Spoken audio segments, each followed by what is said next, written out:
آسماں پر رمضان کا ہے چمکا، آؤ کرے عبادت رمضان کے دنوں میں۔ السلام علیکم ورحمۃ اللہ وبرکاتہ۔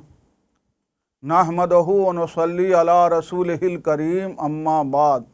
ناظرین کرام، ہم لوگوں پر رمضان المبارک کا مقدس مہینہ سایہ فگن ہو چکا ہے۔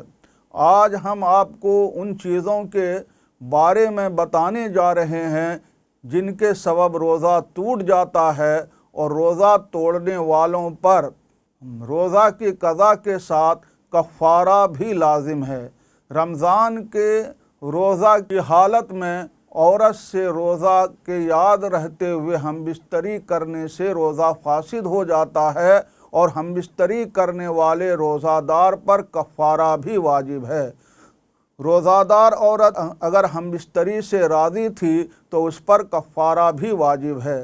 اگر عورت مجبور تھی تو اس عورت کا روزہ ٹوٹ جائے گا، لیکن اس پر کفارہ واجب نہیں ہے۔ اسی طرح رمضان کے روزہ کی حالت میں روزہ کے یاد رہتے ہوئے دوا یا غذا کھانے سے کفارہ لازم ہے۔ ہم ان امور کو ذکر کر رہے ہیں جن کے سبب قضا اور کفارہ دونوں لازم ہیں۔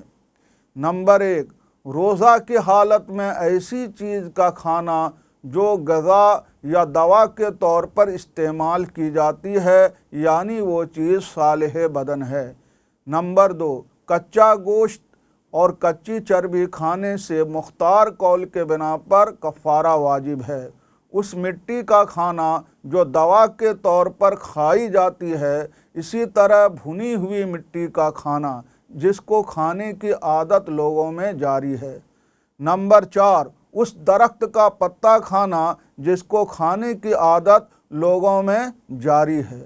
نمبر 5، جس نمک کو کسی چیز میں ملائے بغیر لوگ خالی کھاتے ہیں اور اس کو بغیر ملائے ہوئے کھانے کی عادت جاری ہے۔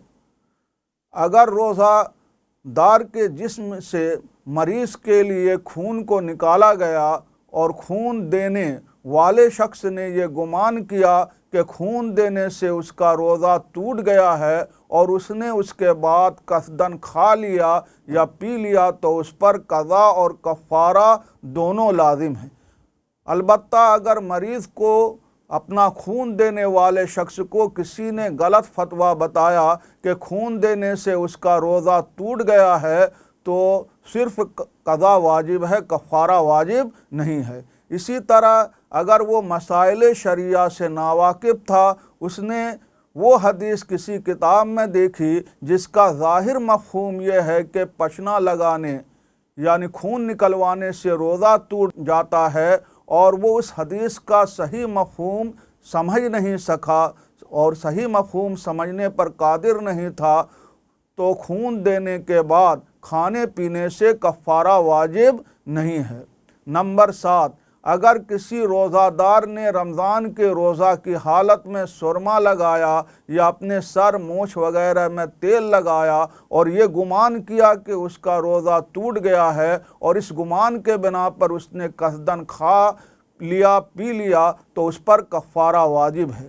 البتہ اگر کسی نے اس کو غلط مسئلہ بتایا کہ سرما اور تیل لگانے سے اس کا روزہ ٹوٹ گیا ہے، اور اس عالم کے غلط فتویٰ کے سبب اس نے کھا لیا اور پی لیا تو ایسی صورت میں کفارہ واجب نہیں ہے۔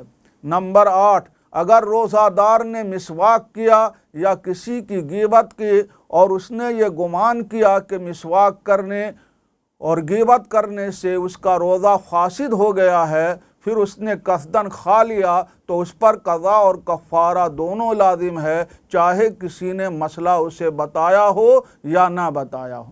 اگر کسی شخص نے قصداً روزہ توڑ دیا، پھر اس نے خود کو اس قدر زخمی کر لیا کہ اب وہ رات تک روزہ رکھنے پر قادر نہیں رہا، تو ایسے شخص پر قضا اور کفارہ دونوں واجب ہے۔ اس کے برخلاف اگر کسی عورت نے قصداً رمضان کا روزہ توڑ دیا، پھر اس کو حیض آ گیا، تو اس پر کفارہ واجب نہیں ہے۔ اسی طرح اگر کسی نے رمضان کا روزہ توڑ دیا اور بیمار ہو گیا، اتنا بیمار ہو گیا کہ رات تک روزہ رکھنے پر قادر نہیں رہا، تو اس طرح قصداً روزہ توڑنے والے شخص پر کفارہ واجب نہیں ہے۔ اسی طرح قصداً روزہ توڑنے والا شخص روزہ توڑنے کے بعد پورا دن بے ہوش رہا تو ایسی صورت میں اس پر کفارہ واجب نہیں ہے۔ ناظرین کرام، اگلے ایپیسوڈ میں ہم آپ کو روزہ کے کفارے کے متعلق بتائیں گے۔ السلام علیکم ورحمۃ اللہ وبرکاتہ۔